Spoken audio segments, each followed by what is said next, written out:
So, day number 29 so far, main gaining.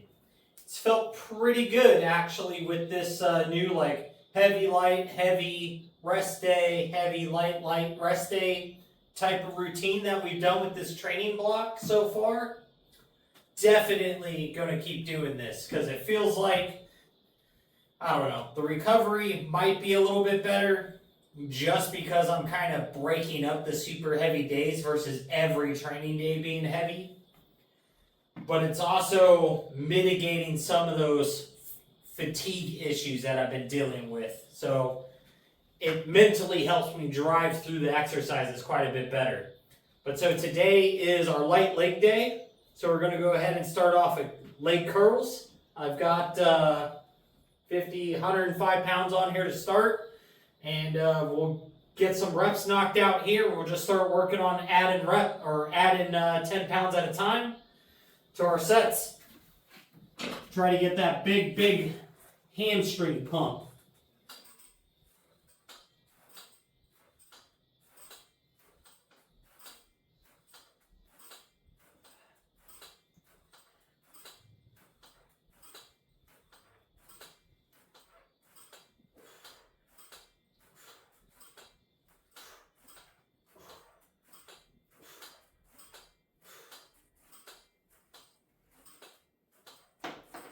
Ugh. Boy, oh boy.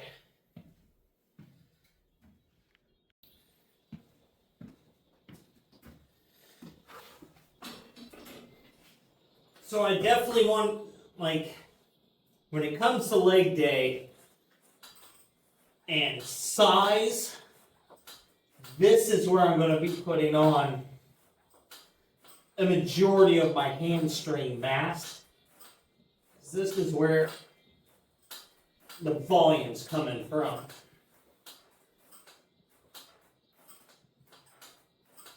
Ugh.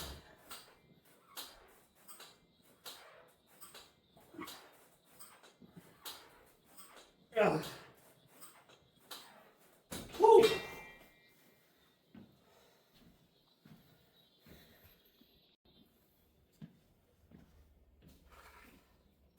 So the reason why I'm saying that is this is where my hamstrings are going to spend the most time under tension and get the biggest pump out of all the movements that I'm doing.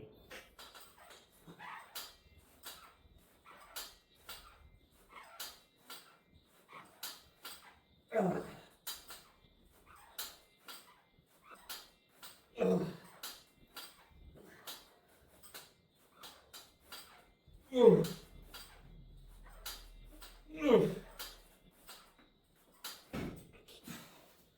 As well as, this is really the only purely isolated hamstring movement that we're able to incorporate into our workout here. So, with being able to progressively overload them, isolate them, and strictly just get that focus into the hammy, this is going to create the most growth in my hamstrings. Now, hip thrusts also going to help some along with the glutes. Squats, going to help a little bit, but that's quite a bit more quad focus. And then deadlifts are going to be the real heavy compounder that's going to focus some hamstrings, glutes, and spinal erectors. So this is that real targeting movement to where it's going to just beat them down. I think you could build a pretty decent leg literally only doing hamstring curls, leg extensions, and calf raises. So with those three movements, I'm pretty sure you can gain really decent growth. Now, is it the most exciting three workouts to do? No. But the isolation, the focus, and the ability to overload them over time, and they're pretty safe. So also injury risk is super low. So with that just leads to a movement that can create growth and strength progress over time. So they're hard to beat.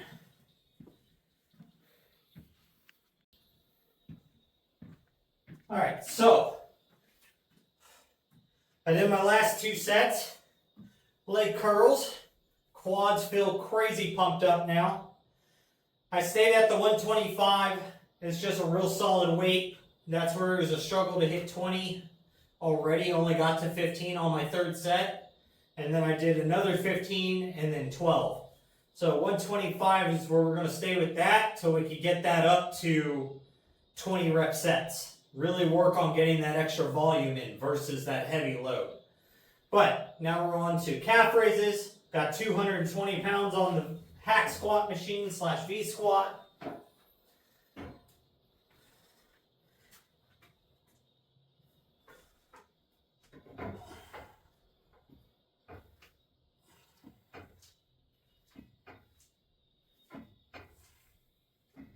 So I've really begun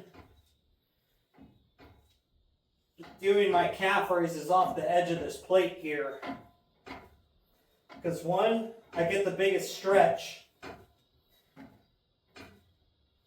But overall, it gives the most range of motion, which the calves are going to make most of their growth down here. It's not really from here up, like it's completing that full range of motion and building overall strength. In that full range, but your biggest set of engagement is always at that super stretch position. So by putting my feet off the edge of this and really getting that ankle flexion,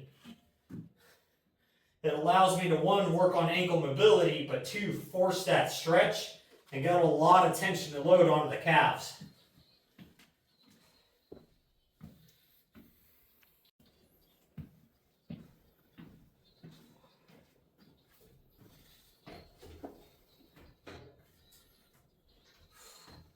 All right.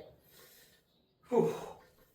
I will say these kind of suck today though, because my shoulders are a bit sunburned.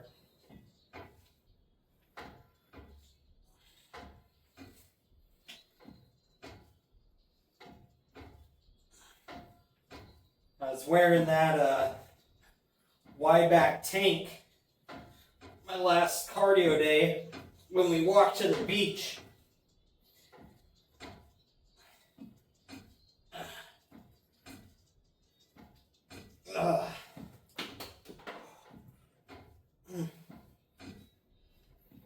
Which shows a bit more of the shoulder, the chest here, and the back obviously. And let's just say our pasty self got a little lobstery. So now I'm paying for it. But we do want to try to tan up some. Unfortunately, apparently an hour and 40-ish minutes out in direct sunlight is a little more than what I can currently handle.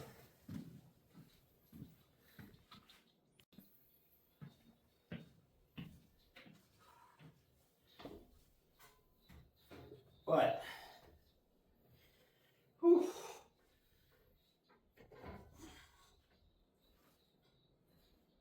So if you're having a hard time building your calves,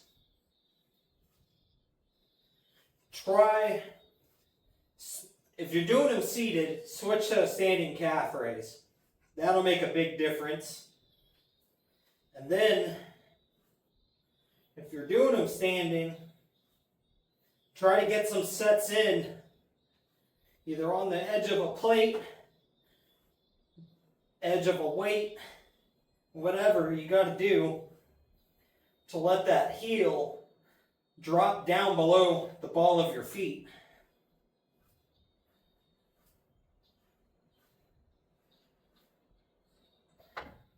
Because what's going to happen is the majority of time, people aren't training their calves in a big enough range of motion to get a big enough stretch. So you just really don't get that much activation out of them. So it ends up kind of lacking in the mass department when you're training like that. But also, just adding some variation in. If you go from, say, instead of 2 feet, you do them on like a Smith machine, and you hit them one-footed, or you can do them with something like this too. Just pull some weight off, a little less than half of what you would do 2-footed, and do 1 foot, then do the other foot, then back to the other foot, without any rest between them, for 2 or 3 sets after you hit them 2-footed, and you'll notice some gains there. Or you're just hitting them like once a week or once every other week and it's just not enough. Calves take a lot of volume to grow. Like 2 or 3 times a week. Same with like your biceps, triceps. You got to hit those things 2 or 3 times a week. They're a little muscle. You can only break them down so much. But they're going to recover really fast because, again, it's a tiny little muscle and you can't do that much damage to it at a time. So, because of that, you can hit them more frequently and then you're going to get some growth.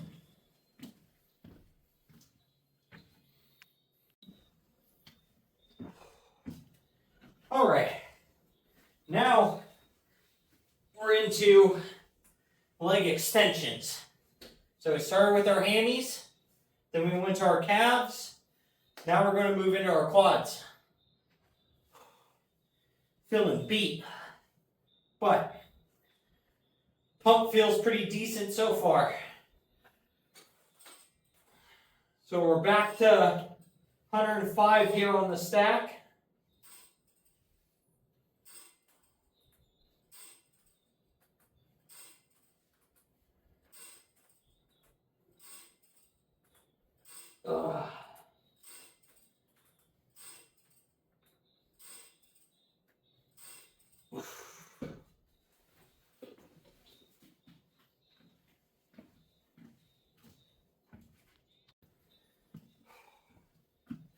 So just like we did with hammies, we're going to add 10 pounds until we can't hit our rep numbers. And then we'll stay there and work through it. But one of the things too, when you're doing these and your hamstrings, is you want to do some sets feet forward, some sets toe them in, some sets toe them out. Even though science per se doesn't say that it'll conclusively target the quads different, in practice it really does. You engage a different section of the quad depending upon where your toes are pointed. And whether you've got them pointed up or you've got them pointed out changes the motion.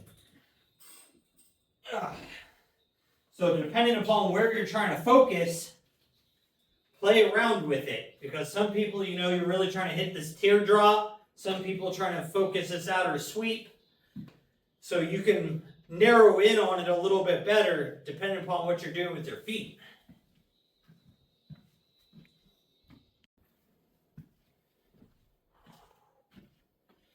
And then the other thing with all of these movements is it's not about speed.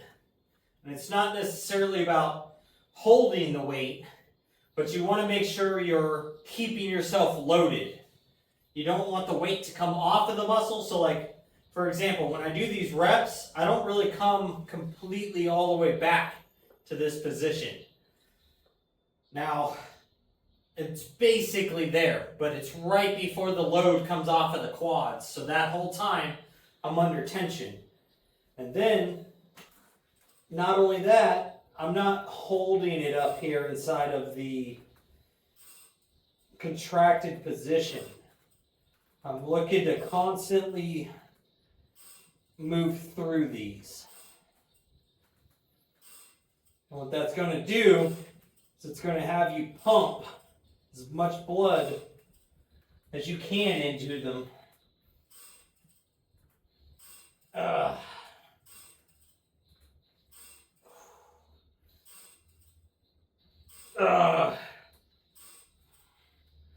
You're going to get the most insane burn with this tempo right here. Ooh. Whew. I got 2 more of those.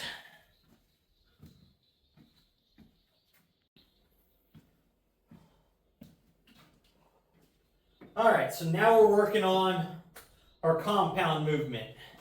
We're going to go into hack squats, which are going to feel pretty brutal right now. We already have a hamstring pump, our calves are pumped up, our quads are pumped up. So everything's already a little pre-fatigued, but we still got 220 on here. And these are just shooting for 5 sets, 8 reps.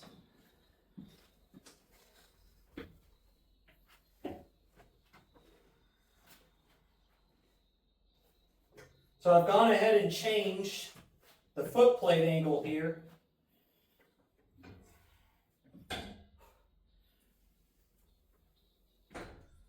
Ooh.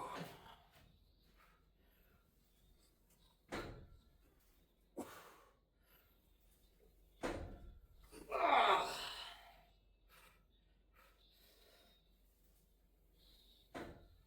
Ooh.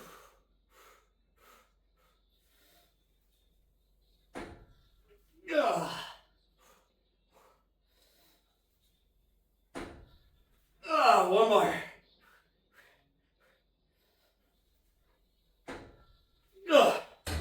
Holy crap. Those are going to suck. Definitely going to take me a while to get through them. But by tilting that plate forward, it acts as if I have my heel raised up because my toes get to be a little lower. I was having some issues with getting nice and deep because my ankles were kind of binding up on themselves as I was going down with the foot plate all the way up. So, I'll say that definitely helped with that problem. Now, they just are super heavy today. So I'm going to go ahead and struggle these out, and then I'll bring you guys back for the next movement.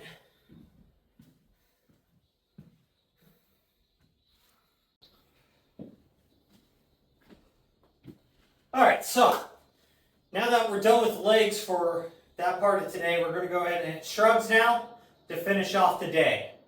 So if you haven't been following along, the way this works is basically I have the big compound lifts or the accessory movements on the light day for the big muscle groups. And then after I do 4 of those movements, my last 2 movements of the day end up being an accessory movement for a lagging muscle group. So like one of my chest days I throw in calves. One of my back days I throw in I throw in calves on a chest day with rear delts and side raises. Another day I do like overhead press and rear cable flies. And then I have another day where I'm just adding in some extra leg curls. And so I just kind of have it broken up like that to where I can add in an extra session for each one of what I feel are my lagging groups. Just to get in a little extra stimulation. So today that's why we have shrugs. But it's for 2 sets to failure.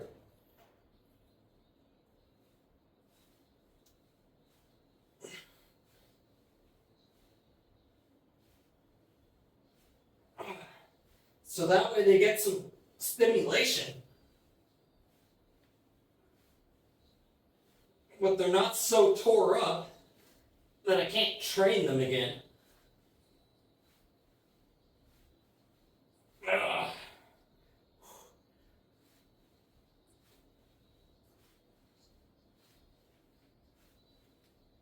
Ugh.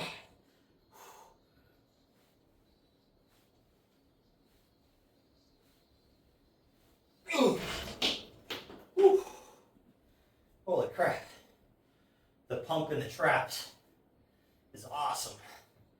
So I'm starting to kind of really narrow in like what's a good stance to sit in. And I just tried sitting back a little bit like this. And that actually felt a lot more focus in the traps than what I've been getting. Along with it gave me a lot less like lower back load than being slightly bent over to shrug them. So kind of like that a lot. That's the way we're going to do those from now on. And then with that, after I do these, I've got to do forearm curls and forearm extensions. I don't film them, they're super boring. I'm just sitting here going like this and like this, you know, so with dumbbells in my hands. But that way I can work on building this up, getting some grip strength, and working on this wrist mobility problem that I have. So, by doing all that, these little tips here will definitely help you overall with how you're training your legs, how your quads, hamstrings, or calves are going to develop, as well as if you start throwing in a movement for a lagging body part on a day that you're not training it, you're getting to hit it fresh. Like I'm hitting my traps, I haven't done anything with my traps. So they get to put all of the emphasis into that trap. It's not already pre-fatigued from, say, doing deadlifts already or doing a bunch of rows or something. Like, the traps are nice and fresh, no other back muscles tired yet, and I can just sit here and focus on those guys. So, that, guys, I'm gonna knock out my last set of these, and then I gotta go on my walk after I hit the forearms. So make sure you're out there working on your goals, getting your stuff done, and most of all, just don't be a lazy fuck.